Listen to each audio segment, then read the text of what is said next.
difference to those below them, especially because they gained 80 on Castleford. Leeds have 27 points in 6th and face a playoff for the playoffs in round 27 against Castleford, who are 7th on 26 points. The winner of that game will complete the top 6, and we'll get to our predictions later on. Hull FC and Hull KR on 22 points. They'll play a decider for who is the top club in Hull. Maybe a bit of a anticlimax because it'll be only to finish 8th in the table, but there you go. Wakefield are now on to 20 points. They could still finish as high as 9th if they win their final game. Warrington are destined to finish 11th now, and Toulouse are relegated back to the Championship. That was confirmed. They are apparently going to run as a full-time club still next year. If they can keep the majority of their squad together, then and work as a full-time squad, then you'd think, you know, players like Ashelbot and Alvaro and some of the and Armitage and, you know, Russell, Shamkle, they've showed up well. Hankinson, they've got a strong side in the Championship. If they go into that in a full-time environment, they might have to pick up a couple more forwards, and they certainly need to address the half-back situation. But otherwise, yeah, they're that, you know, you'd be thinking bounce straight back opportunity for them. Let's hope so. Stat line of the week. Really. Oh, go on, stat line. Go on then. Well, I'm going to pick a player who stood out in both games, I think. And Tuilola here had big numbers in both games for his team. Although they only won one of the 2 games, you know, he had... I'm just finding it. He had 2 try assists, 5 tackles and 181 metres in the first game. Then he had a try assist and over 220 metres in the second game. So I think I'll pull him out for mention there. In terms of player of the week, we're going to have to say Lewis Murphy, aren't we? I mean, that would have been exactly my choice. You know, his spectacular try in the first try of the week, the first game of the weekend, and then 4 against Saints, 2 of which at least were absolutely spectacular as well. He would be my player of the week. And is a player who's helped drive his team to 2 wins over the compressed weekend. Not many of the star performers from some of the games have played twice, let alone seen the side win twice. So, yeah, Lewis Murphy's the shout there. Good. Now on to the really important thing, Mark. Yeah, well, in the predictions, I went 8 out of 12, so did Sarah. We actually had very different picks that got us to 8 out of 12, but we did both get 8 out of 12. Happy birthday to Sarah over the weekend. She celebrated in style by watching Hull beat Toulouse.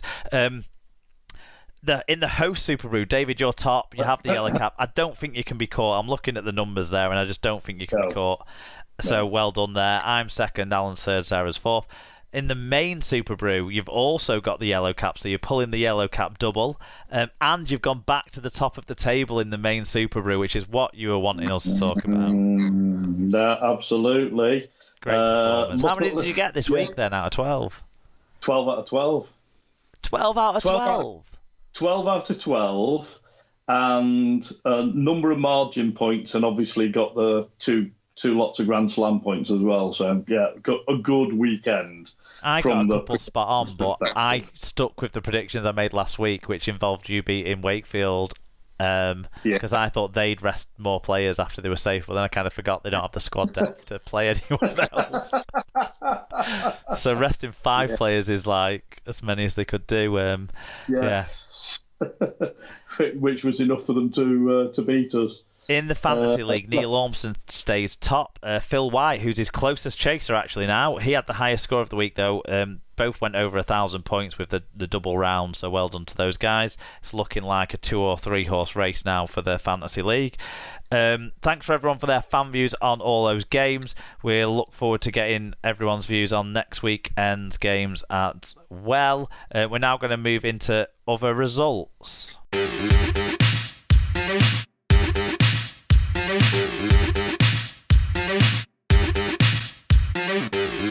In this week's Women's Super League, moving on to other results, in Group 1, it was Leeds 14, York 22. Wigan 4, St Helens 56, so at least we won one derby. Well, you won the Academy derby as well, didn't you? Yeah, 2 out of 3 is not bad. Not anyway. Group 2, Featherstone 14, Barrow 10, Castleford 38, Wakefield 8, and Leigh Miners Rangers 0, Warrington 56. So, Mark, that leaves the standings how? Well, York take the league leaders shield in Group 1 with 14 points from their 8 games. Tara Stanley showed up huge against Leeds. Again, if she's not the woman of steel, then there's something gone wrong, because she's clearly the outstanding player in the Women's Super League this year. Not that there hasn't been other fantastic players, but she's the outstanding one. St Helens finished the regular season in second on 12 points, with Leeds third on 10 points. Wigan are fourth with their 2 wins coming against the winless bottom place side Huddersfield, so you don't give Wigan much of a hope in the playoff semi-finals next week. But those other 3, it's going to be hotly contested. Warrington stay top in Group 2. Actually, they've been playing tonight against Castleford, who've won 2 in a row, but I can't imagine they beat Warrington tonight. With Barrow second on 18 points, Featherstone have 14, Bradford have 10, Leigh Miners have 8, Castleford have 4, and Wakefield are bottom on 2 points. But let's get a live update, and I'll do a search to see what happened in that Warrington Castleford game. This is what you call service, Mark. Well, as long as one of the clubs has tweeted about it. 66-6 Warrington have won, so Warrington now have finished, now are on, I can't remember how many points, 22 points are they on, but they've I think that means they've tied up the league leaders shield in Group 2 with 1 round left to go, where Cass play Warrington again, poor Tigresses. Okay, moving on to the Championship. It was round 25. It was York 20, Sheffield 12, Newcastle 10, Barrow 62, Featherstone 64, Workington 18, Leigh 42, Widnes 4, Halifax 40, Bradford 18, Whitehaven 40, London Broncos 20, and Dewsbury 20, Batley 22. That sounds like a good game. Yeah, the TV game was the only really particularly close game. I suppose York-Sheffield was quite close as well. Most things are decided now with 2 games left in the Championship. Leigh will finish top. Featherstone will finish second. Halifax will almost certainly finish third.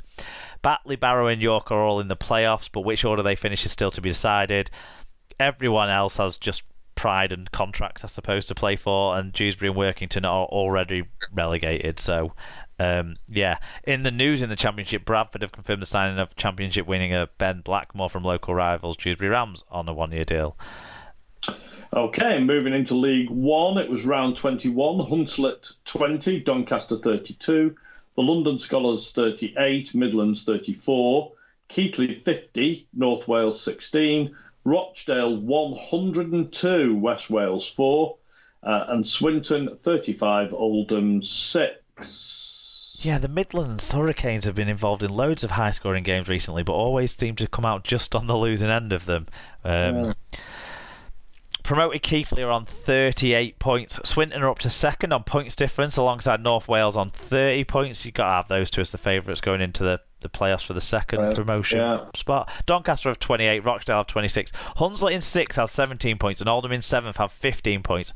Oldham have a better points difference and host Hunslet in the final round next week. So if it's a winning-in situation, that one.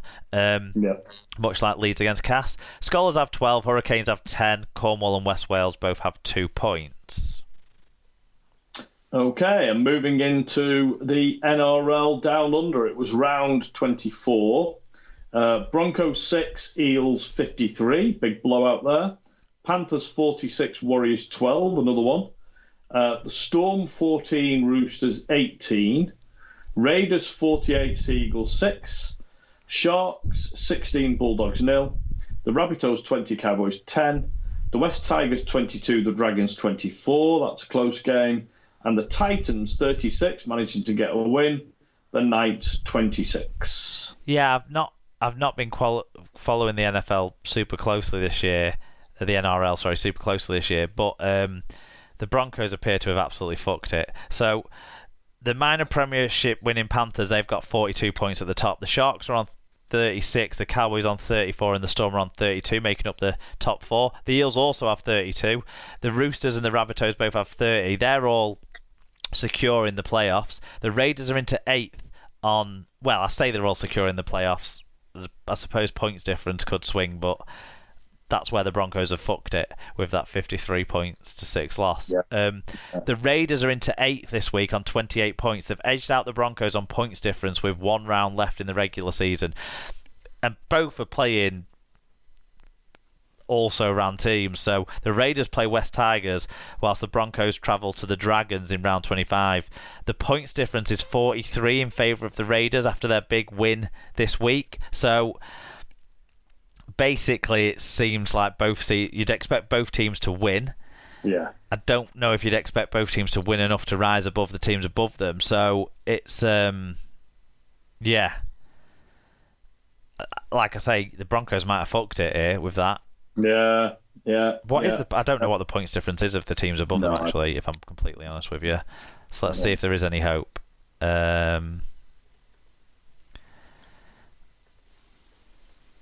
So the Rabbitohs have there's no fucking hope. The Rabbitohs have plus 140 and the Roosters have plus 191. So there is no hope of either of these two teams catching those teams on points difference. It is between the Raiders and the Broncos, and either the Broncos have to win by 1 million and edge out on points difference, or well, not 1 million, but certainly 80 or more. A big score. Yeah. And hope that the Raiders don't win or only win by a very narrow margin. It's yeah. There you go. We had a fan reviewing in another game as well in the women's game. It was the Super League South Grand Final this weekend, played at Pandy Park in Cross Keys. So Dr. Hideous got in touch about the game, which was played between the Cardiff Demons and the London Broncos. He said, Pandy Park in Cross Keys is a lovely little ground with good hot dogs. Broncos were outplayed, but were especially let down by poor tackling and being slow in defence. A decent crowd of about 250 included 30-ish from London, which is more than will travel to the men's match at Whitehaven tomorrow, I'm sure. The final score there was the Cardiff Demons 34, the London Broncos 4. It was Cardiff's second successive Super League South title, so well done to the Demons. Indeed. Right, we're going to make our guesses, David, and what I'm going to do when we get to them is let the 7th best person in the world give their picks, and I'll just pick the same, yeah?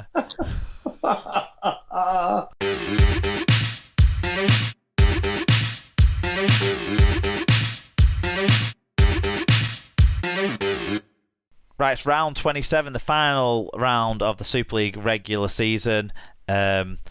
Not tons to be decided, but we'll go through what there is to be decided. No Thursday night game because the schedulers aren't that cruel, but there are 2 Friday night games. 7:45pm kickoff for Huddersfield versus Wakefield. A home win for Huddersfield will secure them a 3rd place finish. Go on then, Mr. 7th place in the world. What do you think is going to happen? Well, look, my luck's got to run out sometime, Mark. But Wakefield played well against us. Both sides were quite weakened, though. I think, notwithstanding what I previously said about Huddersfield, I think Huddersfield have to play well in this game to give themselves some confidence ahead of the playoffs. And so and they're playing at home, so I'm going to go with Huddersfield. I'll go with Huddersfield by 10. I've written it already, Huddersfield by 10 for myself, so it's not just copying you, even though obviously I should. But yeah, I agree with what you're saying. I think this will now be all about sticking to the process for Huddersfield and not letting things happen like what happened in that second half against Warrington last week. Yeah. The game moved to Friday for television is Wigan versus Catalans. I guess it's the only game between 2 playoff sides other than it's the only game between 2 playoff play sides, actually, with the way the fixtures have fallen, so that's probably why Sky have picked it. It means I can't go to the game because it's my mother's birthday, and I'd already agreed to go out for tea with my mum, and then they moved the game, and now I can't go. So, luckily it won't be our last chance to see Wigan this year, but, yeah, Friday 8pm Sky, Wigan versus Catalans. What say you, David? I mean, I think this should be a really intriguing game, not least because both of these sides are going to play, key role in the forthcoming playoffs.